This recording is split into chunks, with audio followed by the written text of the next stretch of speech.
Hi friends, అందరికీ నమస్కారం. అంజలి కథలకి స్వాగతం. ఈరోజు చందమామ కథ పేరు తేజిమాల. ఇది అస్సాం జానపద కథ. బ్రహ్మపుత్ర నదీ తీరంలో బ్రహ్మాండమైన జైంతియా కొండలకు ఎదురుగా ఉన్న ఒక అందమైన గ్రామంలో భృగు అనే ధనిక వ్యాపారి ఉండేవాడు. ఆయనకు ఒక అందమైన కూతురు పుట్టింది. ఆమె పేరే తేజిమాల. ఆమె బిడ్డగా ఉన్నప్పుడే ఆమె తల్లి మరణించింది. ఆమె తండ్రి కాంచన్ అనే యువతిని రెండో పెళ్లి చేసుకున్నాడు. ఆమె మహాక్రూరురాలు. ఇంట్లో అడుగుపెట్టినప్పటి నుంచి తేజిమాలను రకరకాలుగా బాధ పెట్టసాగింది. తేజిమాల చాలా మంచి అమ్మాయి. సవతి తల్లి మాట జవదాటకుండానే ఆమె చెప్పిన పనులన్నీ చేసేది. ఇల్లంతా శుభ్రంగా చిమ్మేది, అంట్లు తోమేది, బట్టలు ఉతికేది, నదికి వెళ్ళి నీళ్లు తెచ్చేది. ఇన్ని పనులు చేసిన సవతి తల్లి మాత్రము తేజిమాల మీద చీటికి మాటికి విరుచుకుపడేది. నానా మాటలు అనేది. తరచూ చేయి చేసుకునేది. భృగు వ్యాపారి కనుక ఇంటి పట్టున అంతగా ఉండేవాడు కాదు. వ్యాపార నిమిత్తము ఊళ్ళు తిరుగుతూ ఉండేవాడు. ఆయన లేనప్పుడు తేజిమాల పరిస్థితి మరీ దుర్భరంగా తయారయ్యేది. సవతి తల్లి పెట్టే బాధలకు అంతు ఉండేది కాదు. మామూలు రోజుల కన్నా ఎక్కువ పనులు పురమాయించేది. తేజిమాల వంట పనులు కూడా పూర్తి చేసి అంగడికి వెళ్ళి సరుకులు కొని మోసుకు వచ్చేది. అంతేకాదు, పొలానికి వెళ్ళి వరిచేలో కూలీలకు సాయం అందించేది. ఇంతగా కష్టపడే బిడ్డకు కడుపు నిండా తిండి కూడా పెట్టేది కాదు ఆ మహాతల్లి.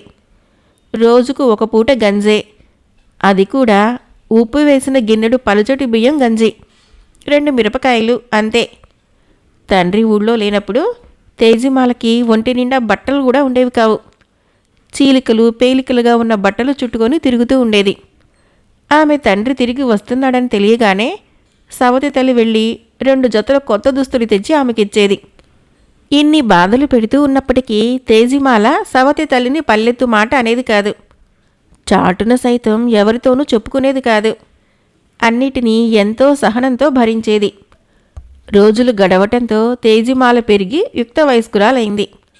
కూతురికి పెళ్ళీడు వచ్చిందని గ్రహించిన ఆమె తండ్రి తగిన వరుడి కోసం వెతకసాగాడు. ఆ సంగతి తెలియగానే కాంచన్ను హతాసురాలైంది. తేజిమాల పెళ్లి చేసుకుని అత్తవారింటికి వెళ్ళిపోతే తన ఇల్లు చిమ్మేదెవరు, అంట్లు తోమేదెవరు, తన బట్టలు ఉతికేదెవరు, ఏటికెళ్ళి నీళ్లు తెచ్చేదెవరు అని విచారపడసాగింది. అయితే తన విచారాన్ని బయటపెట్టలేదు. తండ్రికి తేజిమాల మీద అమిత ప్రేమ అని ఎరిగి ఉండటం వలన కూతుర్ని ఇంట్లో పనిపిల్లగానే ఉంచుకోవాలన్న తన మనసులోని దురాలోచన తెలిస్తే శిక్షించగలడని భయపడింది. అందువల్ల ఏం చెయ్యాలా అని మనసులోనే తీవ్రంగా ఆలోచించసాగింది. భృగు వ్యాపారం కోసం వెళ్ళిన చోటల్లా వరుడి కోసం అన్వేషించాడు. ఆఖరికి ఒక తెలివైన అందమైన యువకుణ్ణి వరుడిగా నిర్ణయించాడు. యువకుడి తల్లిదండ్రులతో తన కోరికను వెలిబుచ్చాడు. భృగు కుటుంబం లాంటి మంచి కుటుంబంతో వియ్యమొందటానికి వాళ్ళు పరమ సంతోషంతో సమ్మతి తెలియచేశారు. భృగు ఇంటికి తిరిగి రాగానే ఆ సంగతి భార్య కాంచన్తో చెప్పాడు. ఆమె అసూయతో కుమిలిపోయింది. మెట్టినింట్లో తేజిమాల మహారాణిలా వెలిగిపోతుంది. నేనేమో ఇక్కడ ఎవరి తోడు లేకుండా ఇల్లు ఊడుస్తూ బట్టలు ఉతుకుతూ బండెడి చాకిరి చేస్తూ కాలం వెళ్ళబుచ్చాలి అని వేదన పడసాగింది. కాబోయే అల్లుడి ఉజ్వల భవిష్యత్తు కోసము భృగు కొన్ని పథకాలు రూపొందించాడు. నా బిడ్డను తెలివైన యువకుడు పెళ్లాడనన్నాడు. అతనికి ప్రపంచ వ్యవహారాలలో మరింత అనుభవ జ్ఞానం కలిగించటం అవసరము అని భావించాడు. అందువలన వివాహానికి ముందే భృగు కాబోయే అల్లుణ్ణి వెంటబెట్టుకుని ఇతర ప్రాంతాలకి బయలుదేరాడు. ఇరువురు వివిధ దేశాలు తిరుగుతూ వివిధ నగరాల్ని సందర్శించసాగారు. అయితే ఇక్కడ గ్రామంలోని తేజిమాల సవతి తల్లికి ఇవన్నీ మింగుడు పడలేదు. తేజిమాల బంగారు భవిష్యత్తును ఊహించి అసూయతో భరించలేకపోయింది. ఆమెను ఎలాగైనా వదిలించుకోవాలని నిర్ణయించుకుంది. ఒకనాడామె తేజిమాలను పిలిచి వడ్లు దంచమని చెప్పింది.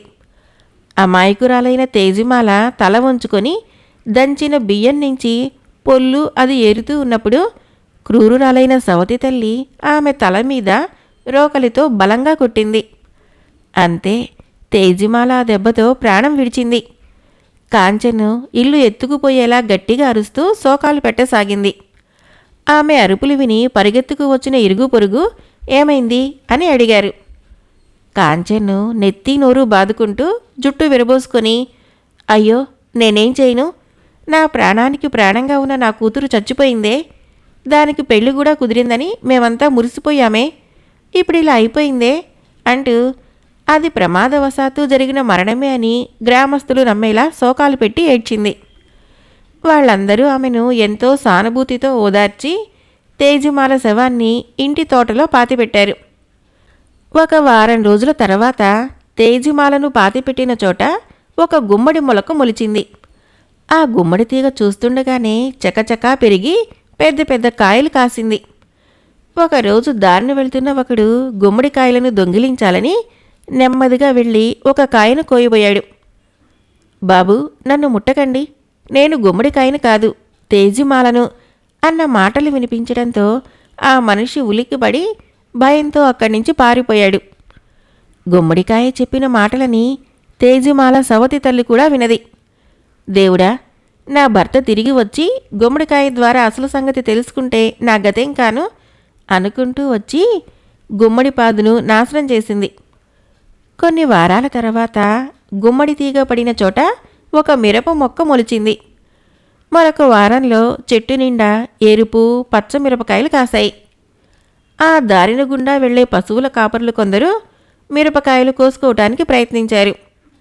అయితే కరుణించి నన్ను ముట్టకండి, నేను మిరపను కాదు, తేజుమాలను అన్న మాటలు వినిపించడంతో అవి తేజుమాల దెయ్యం మాటలని భావించి పశువుల కాపర్లు జడుసుకొని పారిపోయారు.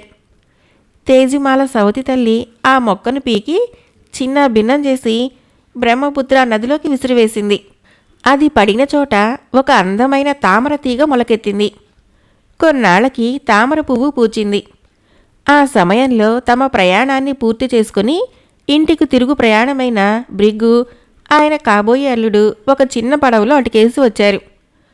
యువకుడు ఆ అందమైన తామర పువ్వును చూసి అందుకోవటానికి చేయి చాశాడు. దయచేసి నన్ను ముట్టుకోకండి, నేను తామర కాను, తేజుమాలను అంటూ పువ్వు విలపించింది. యువకుడు చెయ్యి వెనక్కి తీసుకున్నాడు. ఆ మాటలకి తేజుమాల తండ్రి దిగ్భ్రాంతి చెందాడు.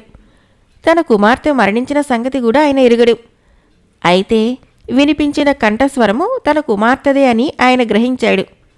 అమ్మా తేజుమాల, నువ్వెక్కడున్నావు తల్లి, మీ నాన్న దగ్గరికి రా అంటూ కన్నీళ్లతో పిలిచాడు. ప్రియమైన తండ్రి కంఠస్వరాన్ని వినగానే అందమైన తామర పుష్పము తేజుమాలగా మారిపోయింది. తండ్రిని సమీపించి జరిగిందంతా వివరించింది. తన బిడ్డను నానా హింసలు పెట్టి చంపిన భార్య మీద భృగుకి పట్టరాని ఆగ్రహం కలిగింది. ఇంటి గుమ్మంలో తన భర్త, ఆయన పక్కనే తేజుమాల యువకుడు కనపడగానే కాంచన్కు తలపైన పిడుగు పడినట్లయింది. తన గుట్టు బయటపడిందని గ్రహించింది. భృగు ఆ దుష్టురాలిని ఇంటి నుంచి వెళ్ళగొట్టాడు. అనుకున్న యువకుడితో తేజుమాల వివాహము అత్యంత వైభవంగా జరిగింది. మరొక కథ పేరు రహస్య సన్మానం. రచించిన వారు జొన్నలగడ్డ రామలక్ష్మి గారు. కార్తీకుడనే గృహస్థుడికి కూర్చొని తిన్న తరతరాలకి సరిపడ్డ ఆస్తి ఉంది. ఆయనకు అనుకూలవతి అయిన భార్య, బుద్ధిమంతులు సమర్థులు అయిన పిల్లలు ఉన్నారు. కార్తీకుడికి ఉన్నట్టుండి 10 మందిలో పెద్ద పేరు తెచ్చుకోవాలనే కోరిక పుట్టింది. కవిత్వం చెప్పాలనుకున్నాడు, పాటలు పాడాలనుకున్నాడు, మరెన్నో కళలు నేర్చుకోవాలనుకున్నాడు. ఏదీ చేతకాలేదు. భార్య వద్ద తన బాధ వెళ్ళబోసుకుంటే ఆమె కళ నేర్చుకుంటే వచ్చేది కాదు, సహజంగా అబ్బాలి. ఈ రోజుల్లో కళాకారుల్ని సన్మానించేవారు కళాకారుల కంటే ఎక్కువ పేరు తెచ్చుకుంటున్నారు. కాబట్టి మీరు నెల నెల ఒక కళాకారుడికి మీ పేరిట సన్మానం చేయండి, మీకు బోలెడు పేరు వస్తుంది అని సలహా ఇచ్చింది.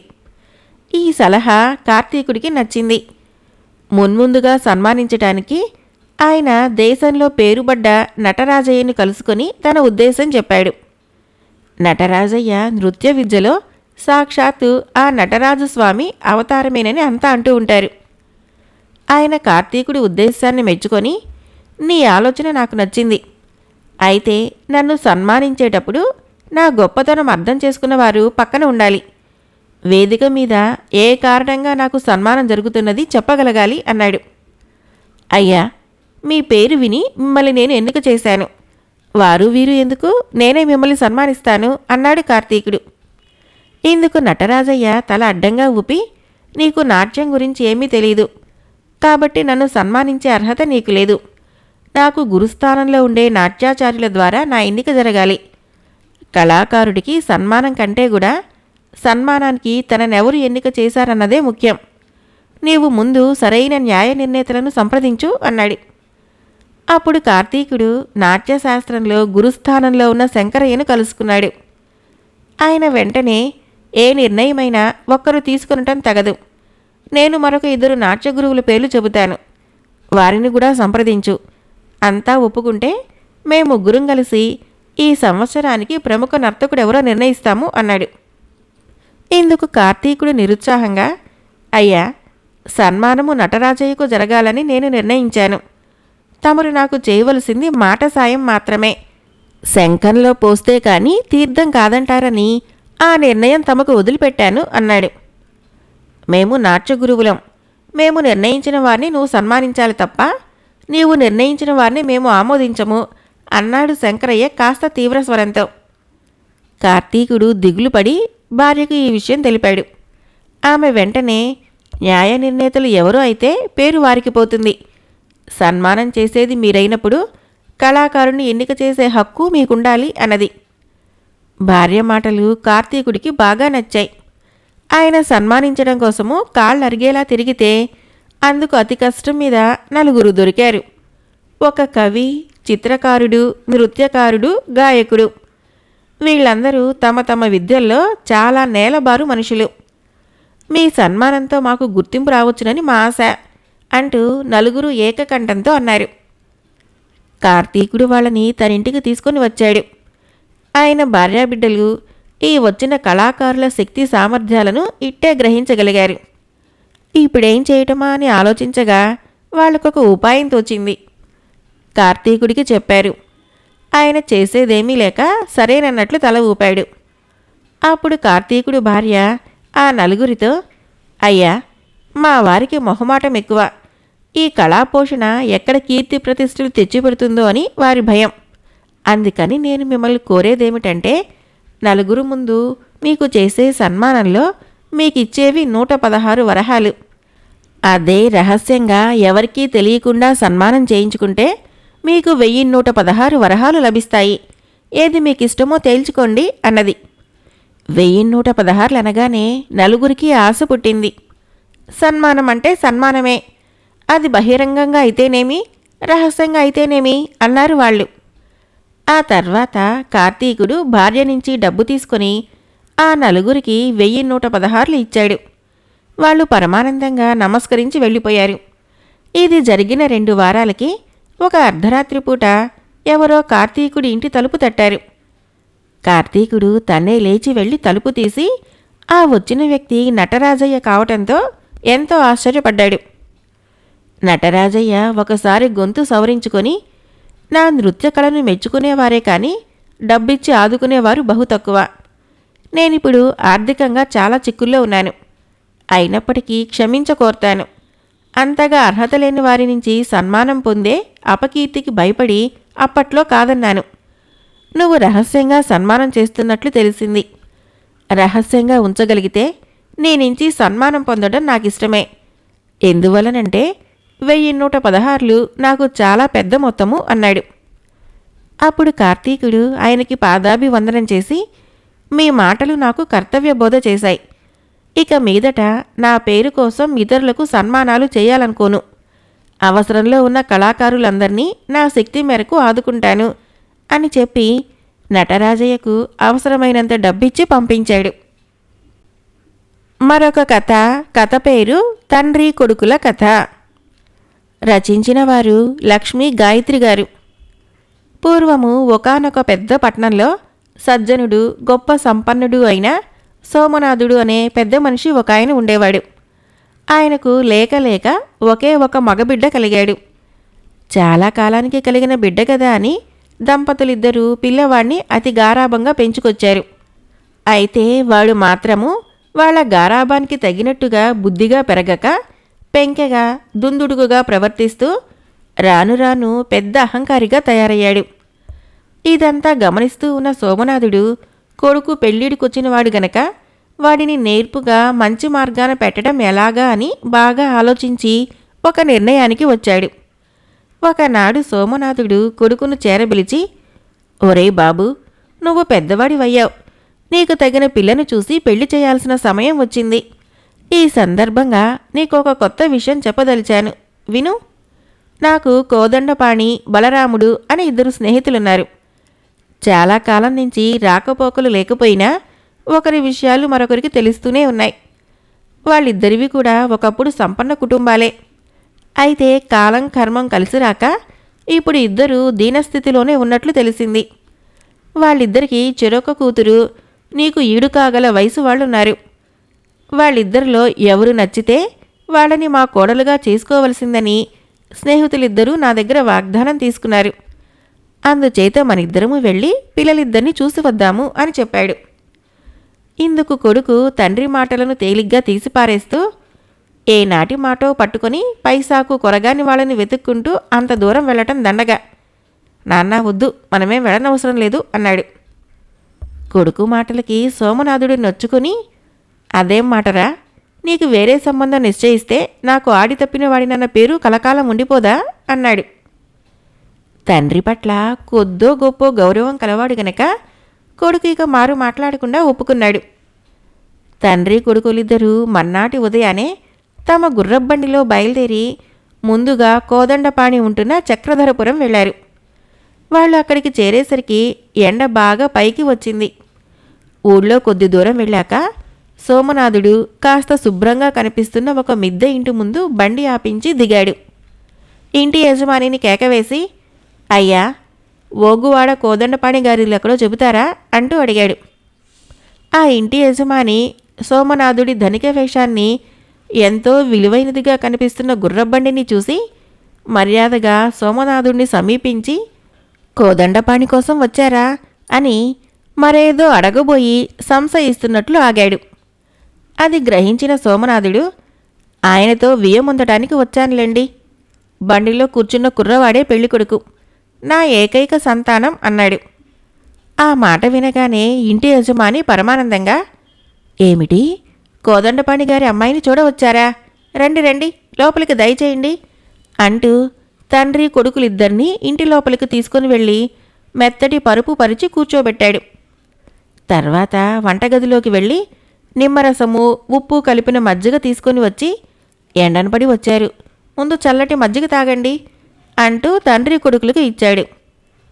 అంతలో ఇంటాయన తల్లి పండు ముత్తైదువు వచ్చి సోమనాథుడికి నవ్వుతూ నమస్కరించి కూర్చొని, కోదండపాణి కుమార్తె లక్ష్మిని చేపట్టే అదృష్టవంతుడెవరా అని మాకెంతో ఆతృతగా ఉన్నదంటే నమ్మండి బాబు. పిల్ల నిజంగా లక్ష్మీదేవే. ఆ ఒద్దిక, ఆ పొందిక, ఆ పని నేర్పరితనము అందరికీ అబ్బవు. ఆ పిల్ల మీ నట్టింట కాలు మోపిందంటే ఇక లక్ష్మి మీ ఇంట కొలువు తీరినట్టే అన్నది. సోమనాథుడు నవ్వుతూ, వింటున్నావా అన్నట్టు కొడుకు వైపు చూశాడు. మరొక అరగంట గడిచేసరికి ఇంటాయన, ఆయన తల్లి, కోదండపాణి కాబోయే వియ్యంకుడు మాకు బంధువే, ముందు భోజనాలు చేయండి అని తండ్రి కొడుకులకు విందు భోజనాలు పెట్టారు. ఆ తర్వాత కోదండపాణి కుమార్తెకు పెళ్లి సంబంధం వచ్చిందని తెలిసిన గ్రామస్తులు 4-5 కలిసి తండ్రి కొడుకులను స్వయంగా కోదండపాణి ఇంటికి తీసుకొని వెళ్లారు.